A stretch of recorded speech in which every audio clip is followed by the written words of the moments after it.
Paz do Senhor, meu querido irmão, mais uma vez é um prazer estar aqui com vocês e eu quero fazer uma pergunta para você nessa noite.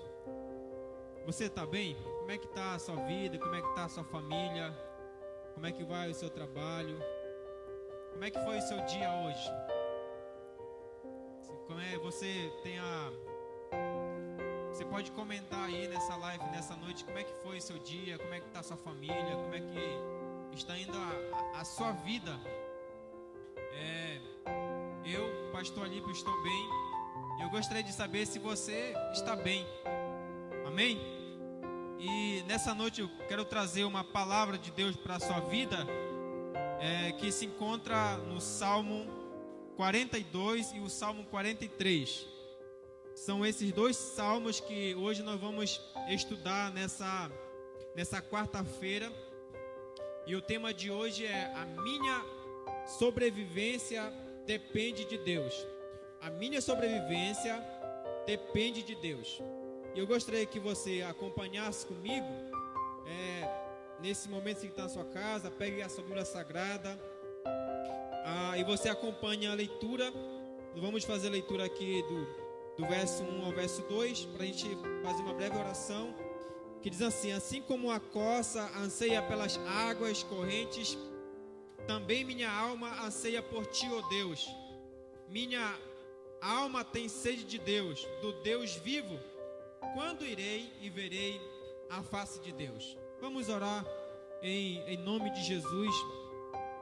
Senhor, nesta noite nós vamos mais uma vez estudar a Tua Palavra e pedimos que o Teu Espírito Santo, que habita dentro de nós, que habita no meio da igreja, e que Ele que faz a gente entender, Senhor, as sagradas letras, nessa noite Ele fale ao nosso coração através dessa palavra que vai ser pregada, e nossos irmãos que estão nos assistindo sejam grandemente fortalecidos, animados, consolados, revigorados na Tua pessoa, Jesus. Eu te agradeço e eu te louvo em nome de Jesus. Amém, Senhor.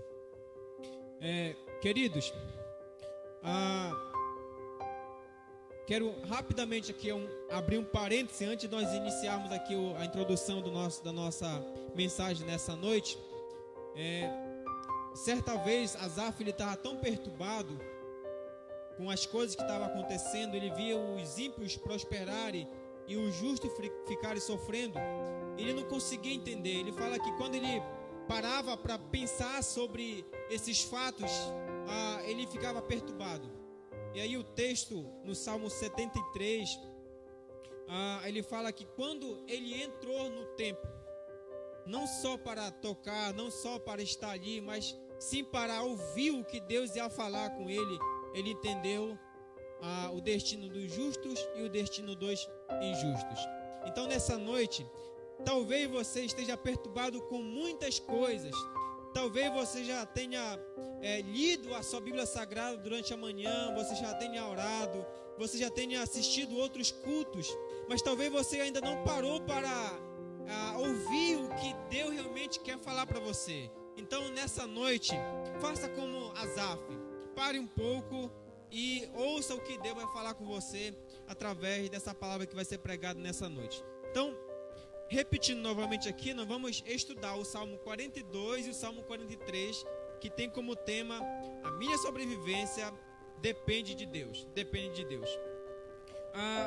Os Salmos 42 e o Salmo 43, eles são classificados como salmos de lamento.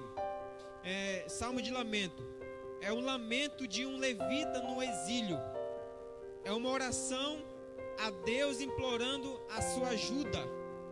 O salmo foi escrito por um coraíta, que era filho de Corá.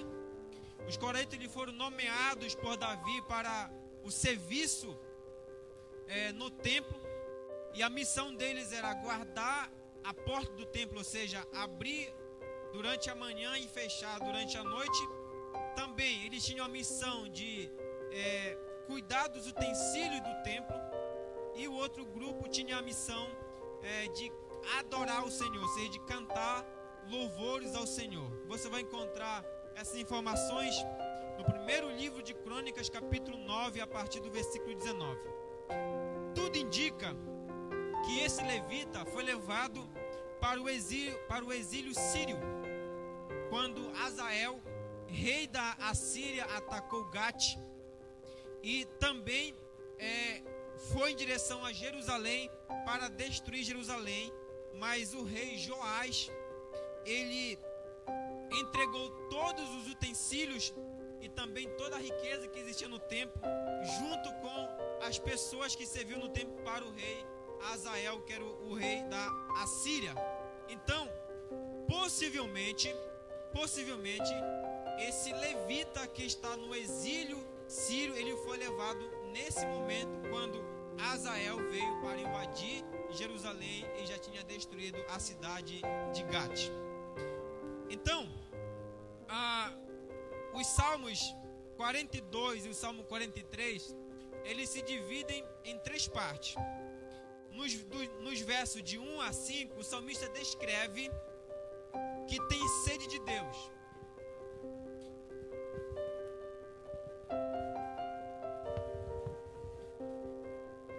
Vamos voltar aqui. Nos versos de 1 a 5, o salmista descreve que tem sede de Deus. Os seus inimigos zombam dele, perguntando: onde está o teu Deus? Ele lembra de como era bom estar no templo. Revela que o seu maior desejo é estar novamente na presença de Deus. E ao mesmo tempo tem a esperança que Deus vai libertá-lo e colocá-lo novamente na função que desempenhava no templo. Parte 2.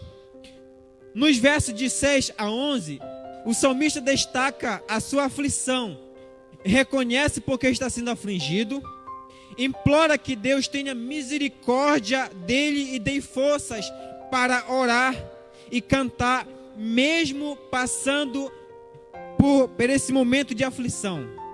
Mas também diz que o sofrimento é tanto que por vezes pensou que Deus não estava com ele.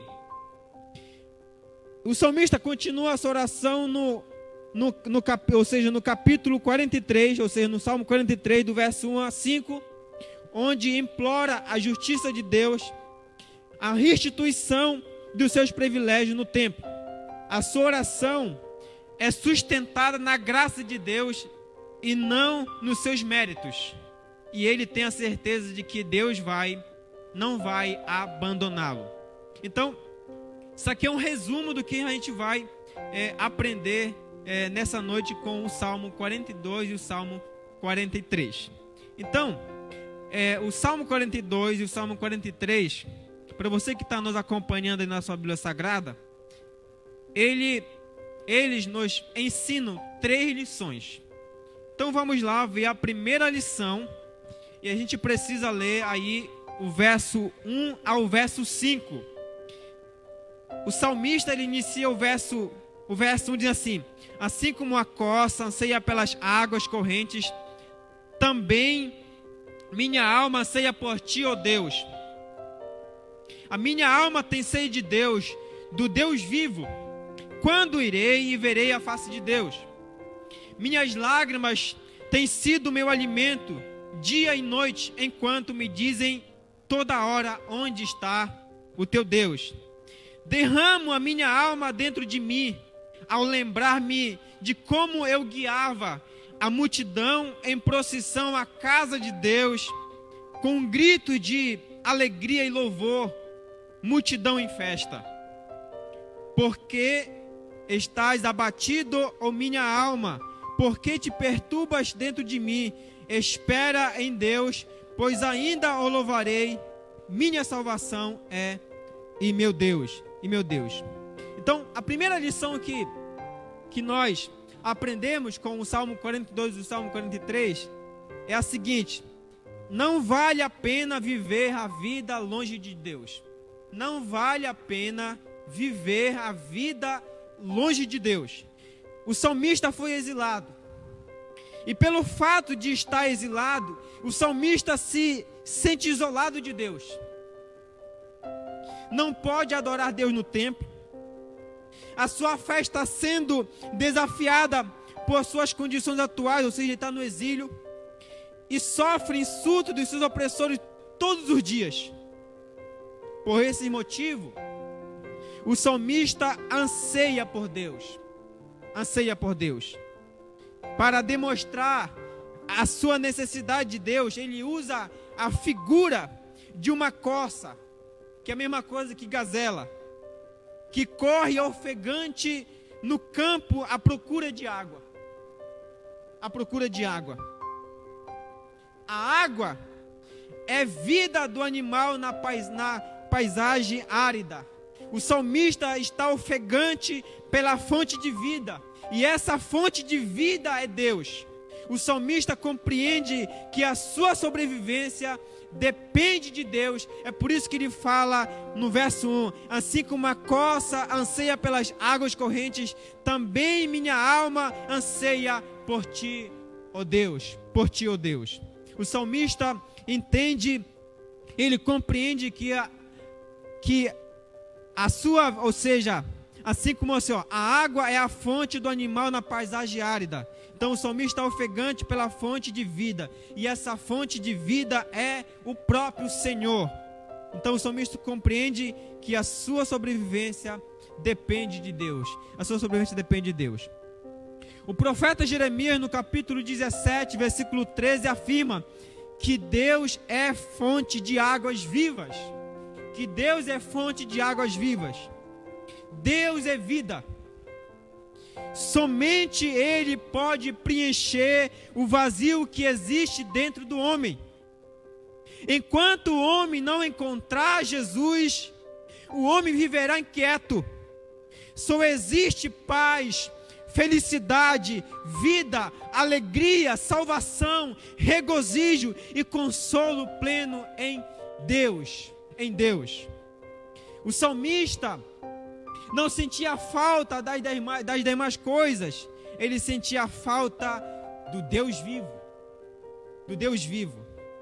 A expressão que você encontra no texto como Deus vivo indica que o salmista reconhece que tudo vem através dele e é para ele, ou seja, tudo vem de Deus e tudo é para ele. Por isso que ele fala que ele tem sede do Deus vivo. Por isso ele pergunta: quando irei e verei a face de Deus? O salmista, ele está exilado. Ele está longe do templo, está longe da adoração, ele está longe de Deus. Por isso que ele fala assim como a corça anseia pelas águas, assim eu anseio novamente voltar para o templo. Eu anseio novamente voltar a ter comunhão com Deus. Eu anseio novamente estar na presença de Deus para adorá-lo Ele. E aí ele fala: quando eu irei e quando eu verei novamente a face de Deus? Essa frase está dizendo assim: quando eu visitarei o templo e terei a liberdade de desfrutar novamente da bondade de Deus. Então, como eu falei, o salmista não sentia falta das demais coisas, ele sentia falta do Deus vivo. No verso 3, o salmista esclarece que as pessoas que o levaram para o exílio zombam da sua fé durante o dia e a noite. E eles perguntam: onde está o teu Deus? E ele fala que as suas lágrimas lhe servem de consolo. No verso 4, ele lembra dos momentos de culto no templo e de como conduzia a multidão de adoradores e de como era glorioso estar na presença de Deus. A expressão derramo minha alma indica essas lembranças. Olha que interessante. O salmista está exilado, mas lá onde ele está, mesmo ele sofrendo a zombaria, mesmo a fé dele sendo testada por essas pessoas, quando as pessoas perguntam: aonde está o teu Deus? Ele fala que ele derrama, ele abre a sua mente, ele abre o seu coração ele lembra de como ele conduzia as pessoas em adoração ao Senhor, de como era bom cantar ao Senhor, de como era bom tocar para o Senhor, de como era bom glorificar o Senhor no templo. Por vezes, algumas pessoas chegam até a nós e perguntam assim, então ele se pergunta: por que você está assim tão abatido, a minha alma? Por que está tão perturbada dentro de mim? Ao mesmo tempo que ele se questiona, ele também chega à conclusão que deve descansar e confiar na misericórdia de Deus. Então ele fecha com o verso 5 dizendo assim: então porei a minha esperança em Deus e ainda o louvarei, ou seja, ainda cantarei a vitória, pois Deus vai me resgatar. É por isso que ele usa a versão eu cantarei ou exaltarei a salvação. O salmista, ele está sendo zombado, ele está passando por perseguição, mas ele fala assim, por que está batido a minha alma? Por que está tão triste? Ele assim, confia em Deus, descansa em Deus, pois ainda cantarei, pois ainda celebrarei a vitória. O salmista, ele tem a certeza de que Deus vai libertá-lo, e quando Deus libertá-lo, ele vai glorificar o Senhor novamente no templo. Aplicando para os nossos dias hoje, para a minha vida e para a sua vida nessa noite. Talvez o exílio que tem lhe afastado de Deus é o pecado, é o vício, a falta de perdão. Talvez você já foi um grande servo de Deus, você já tocou, você já cantou, você já pregou, você já evangelizou, você já fez muitas coisas para o Senhor, mas hoje você está afastado, você está longe. Mas mesmo longe de Deus, você lembra de como era magnífico trabalhar para o Senhor, você lembra de como era magnífico fazer as coisas para o Senhor. Muitas pessoas, talvez você que esteja me ouvindo nessa noite, você pode dizer assim: pastor, eu já preguei uma vez, eu já cantei, eu fazia parte do coral, eu já evangelizei, eu já discipulei muitas pessoas, mas hoje eu estou afastado do caminho do Senhor, e eu lembro de como era bom, de como era feliz. Talvez você esteja como aquele levita exilado lá na Síria. Ele lembra de como era gostoso estar na presença do Senhor no templo. Talvez você esteja lembrando desse mesmo momento de que você já passou na presença de Deus, quando você estava em comunhão com o Senhor. Mas lembre-se, Deus é a fonte de águas vivas. Ele é a vida. A sua vida e a sua sobrevivência na terra e na eternidade depende exclusivamente da sua comunhão com Deus. Por isso, não vale a pena viver longe de Deus. Não vale a pena viver longe de Deus. É tempo de voltar. É tempo de você voltar para adorar o Senhor. É tempo de você voltar para cantar para o Senhor, para tocar para o Senhor, para pregar em nome de Jesus. É tempo, não vale a pena viver uma vida toda no mundo, desfrutando dos prazeres do mundo. Mas como diz o Evangelho, o que adianta ganhar o mundo inteiro e perder a vida? E perder a vida. Então a primeira lição que nós aprendemos nessa noite: não vale a pena viver a vida longe de Deus. A segunda lição que nós aprendemos nessa noite, vamos ler o verso 6 ao verso 11. Verso 6 ao verso 11, diz assim: minha alma está perturbada dentro de mim. Por isso me lembro de ti, nas terras do Jordão, no Hermon e no Monte Mizar. um abismo chama outro abismo. Ao ruído das tuas cachoeiras, todas as tuas ondas e vargalhões têm passado sobre mim. Contudo, durante o dia, o Senhor me concede a sua bondade, e durante a noite o seu cântico está comigo. Esta é a minha oração a meu Deus da minha vida. Digo a Deus, minha rocha, por que te esqueceste de mim? Porque ando lamentando por causa da opressão do inimigo. Mas os ossos se me esmigalham quando meus adversários dizem sem cessar: onde está o teu Deus? Porque está batido a minha alma? Porque te perturba dentro de mim? Espere em Deus, pois ainda o louvarei, minha salvação e meu Deus.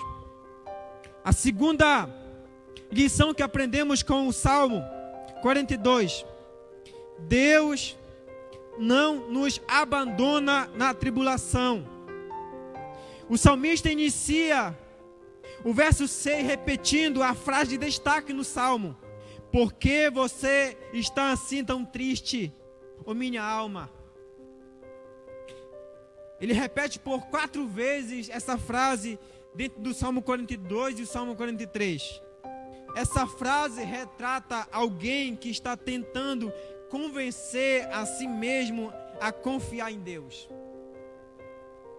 Muitas pessoas nos colocam contra a parede e nos perguntam,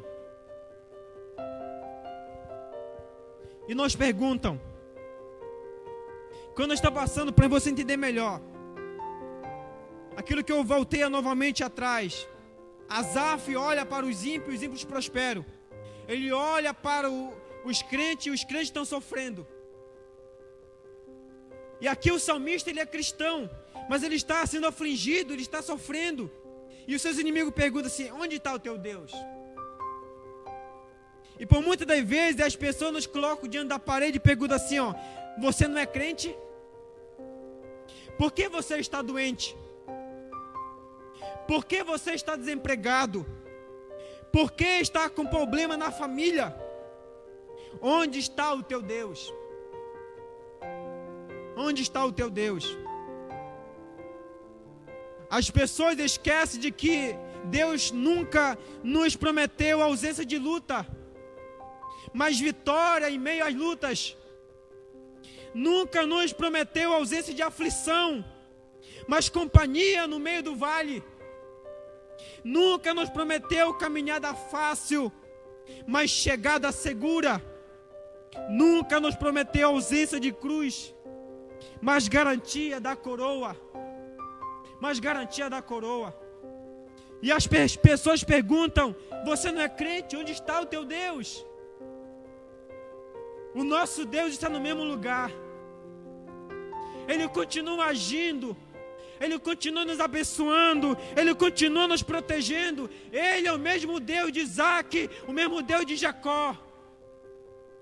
Ele é o mesmo Deus que morreu e ressuscitou ao terceiro dia. Ele se chama Jesus Cristo, o Senhor dos senhores, o Rei dos reis. Ele não disse que a caminhada seria fácil. Ele não disse que nós seremos isentos de doenças, de aflições, de perseguições, de tribulações. O salmista lembra de Deus do Jordão até o Monte Mizar. E eu confesso para vocês que essa foi a parte mais difícil para me interpretar nesse salmo. Mas o salmista está dizendo, está se referindo a Jerusalém. O salmista somente repete outras palavras, o que já disse no verso 4. No verso 7, o salmista diz que um abismo chama outro abismo. Olha que interessante. Essa expressão, um abismo chama outro abismo, no verso 7, indica o movimento dos fatos.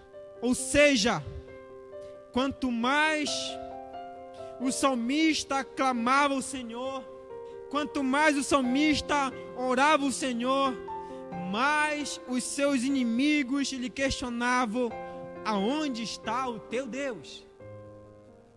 Então, nessa parte do Salmo, nós temos duas notícias, uma má notícia e uma boa notícia. A má notícia é a seguinte, é que a opressão do inimigo não cessou. Não cessou. Continuaram testando a sua fé. Testando a sua fé. O salmista compara esse sofrimento como as ondas de águas que passam por sua cabeça. É por isso que ele usa a expressão no verso 8, ou seja, no verso 7 assim, ó.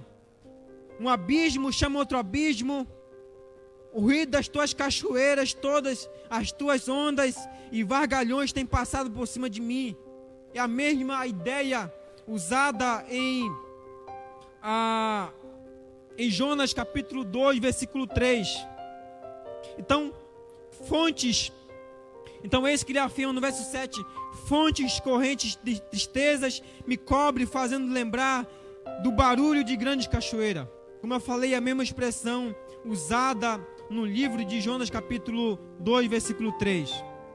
A boa notícia é que, embora as circunstâncias não tenham mudado, a sua confiança está sendo restabelecida. Enquanto as suas lágrimas tomavam conta dele dia e noite, essas lágrimas eram substituídas pela bondade do Senhor durante o dia e pelo canto durante a noite. Olha que interessante. O salmista, quanto mais ele orava o Senhor, mais as pessoas perseguiam ele. Então, durante o dia, o que consolava ele eram as suas lágrimas. Ou seja, a bondade do Senhor. E durante a noite, ele tinha força para cantar ao Senhor, para glorificar o Senhor. A oração não levou à mudança imediata das circunstâncias, mas revigorou a sua confiança em Deus. Ou seja, fortaleceu a sua fé no Deus vivo. No Deus vivo.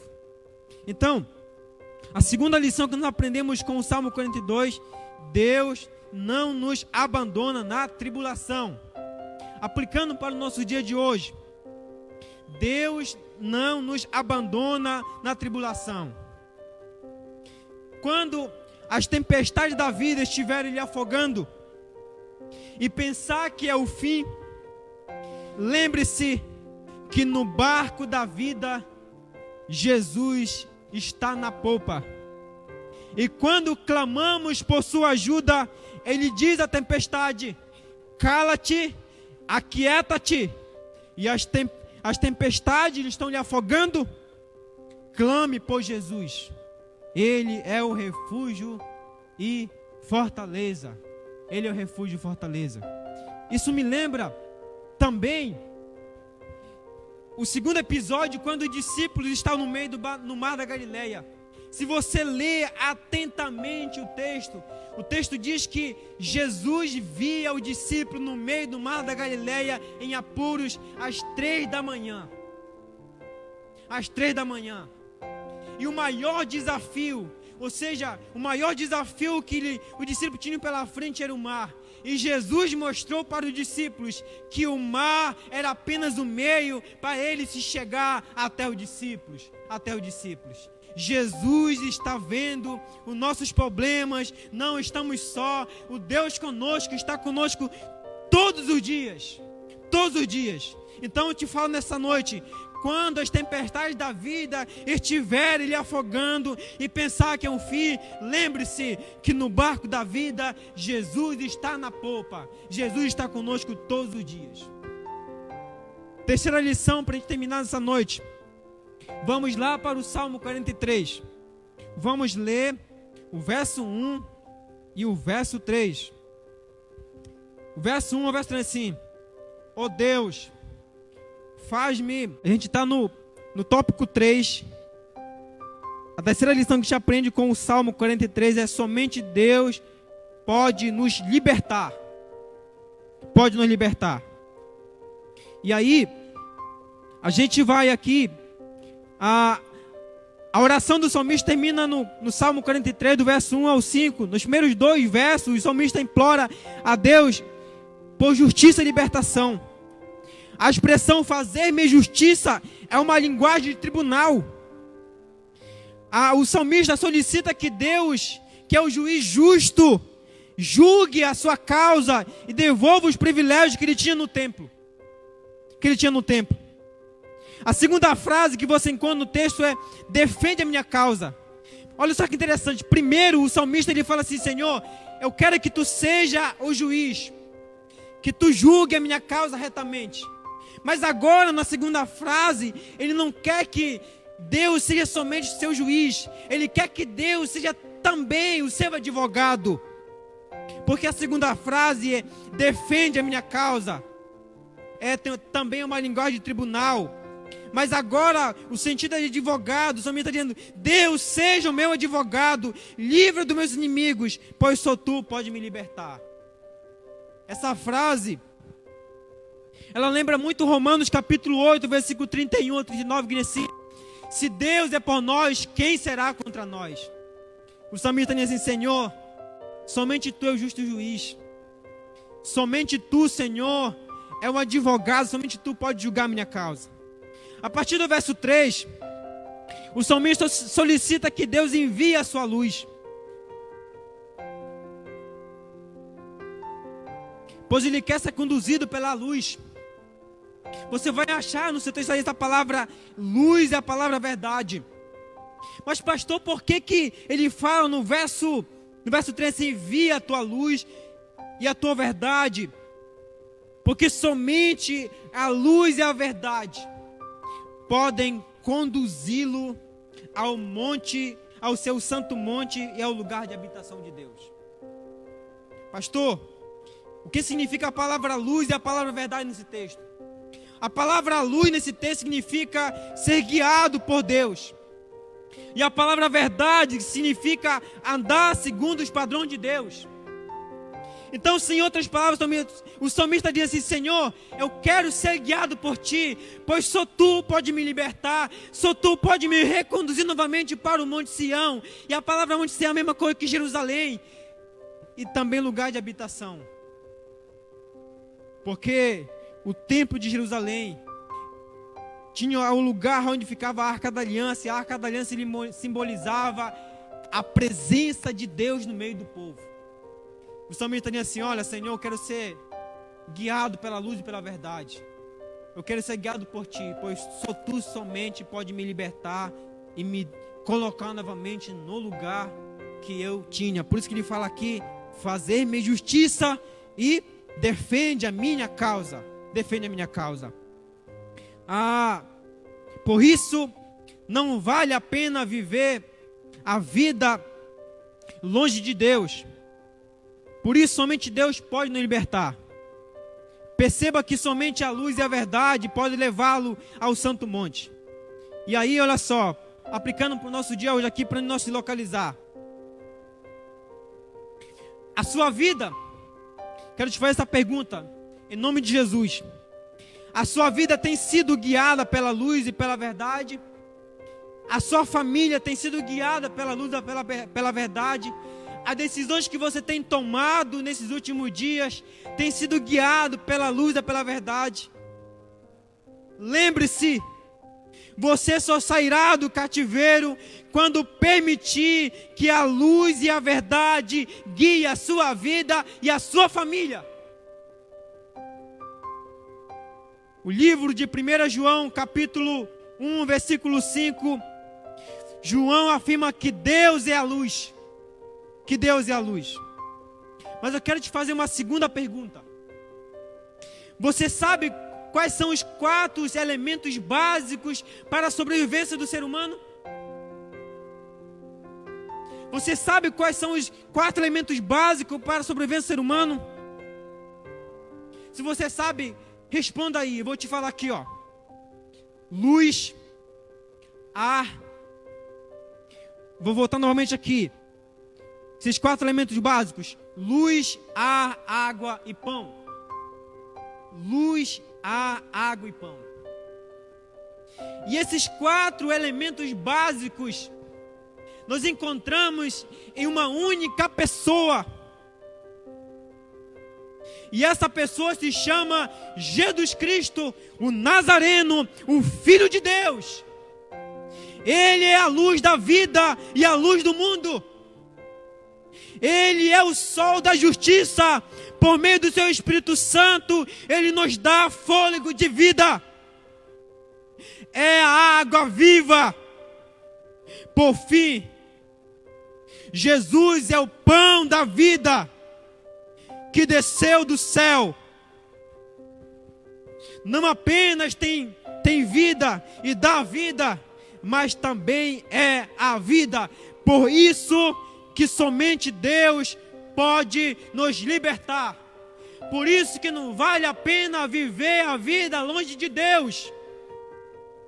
Por isso que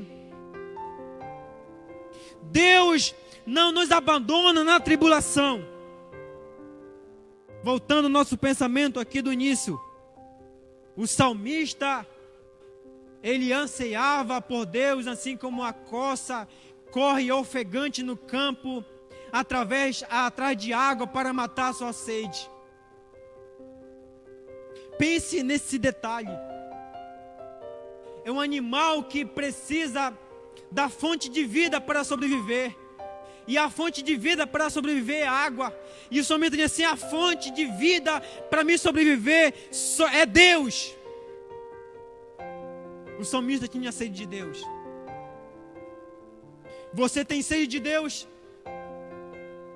Nesses últimos dias a sua alma tem sede de Deus? A sua família tem andado ofegante por Deus? Você tem exclamado, procurado o Senhor Jesus? Você tem se humilhado diante do Senhor? Você tem procurado a fonte da vida?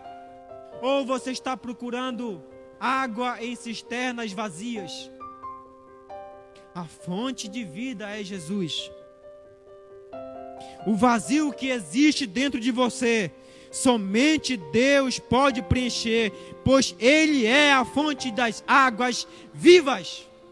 Pois Deus é a fonte das águas vivas. Aprendemos com os Salmos 42 e 43, 3 lições. Não vale a pena viver a vida longe de Deus. Não vale a pena viver a vida longe de Deus. Deus não nos abandona na tribulação. E somente Deus pode nos libertar. Somente Deus pode nos libertar. Nesse momento quero orar por você.